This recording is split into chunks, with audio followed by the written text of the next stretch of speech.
PR পদ্ধতিতে অনেক কিছু বলা আছে, আমি ছোট্ট একটা উদাহরণ দিয়ে বলব।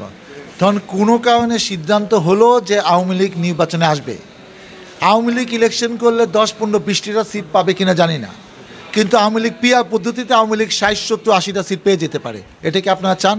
এটা কি এই দেশে ভোটাররা চায় না? তাহলে সেটা কেন হবে?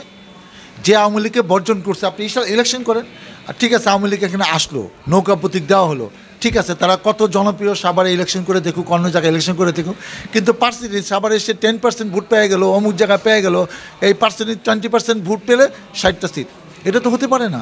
আরেকটা হচ্ছে এমন একটা ছোটো দল, সে সারা বাংলাদেশে 2% ভোট পেলো, তারা হয়তো 20 বছরে 40 বছরে কোনো দিন হয়তো এমপি হবে না, তাকে আমি 6টা সিট দিয়ে দেবো? সংসদ সদস্য তো সহজ যে পিআর পরে, যেটা হয় নাই, সংবিধানে ছিল না, আপনি এটা করতেছেন। এখন আপনি নিজেই তো আছেন একটা অন্য সিস্টেমে, আর যেটা সংবিধানে নেয়, জনগণ জানে না পিআর সিস্টেম করে না। একটা শেষ উদাহরণ দেয়, সাভারে আপনি ভোট দিলেন, ধরেন এখানে ধানের শীষ মার্কা পাশ করলো, কিন্তু আলোচনা ভিত্তিতে এখানে জামাতে ক্যান্ডিডেট বলে যেন আমাদেরকে সাভারের সিটটা দিতে হবে, এটা কি জনগণ মেনে নেবে? এটা কি হয় নাকি? তো এইসব অসামঞ্জস্যক ব্যাপার কেউ তুলে ধরতেছে না, সে হিসাব করতেছে জামাতে ভোট আছে 7% কি 10% আরও বেশি হবে, আমি এখন ইলেকশন করলে হয়তো ভোট কয়টা সিট পাবো, 10টা 15 20 জানি না, কিন্তু পিআর সিস্টেম এলে তারা 40-50টা সিট পেয়ে যেতে পারে।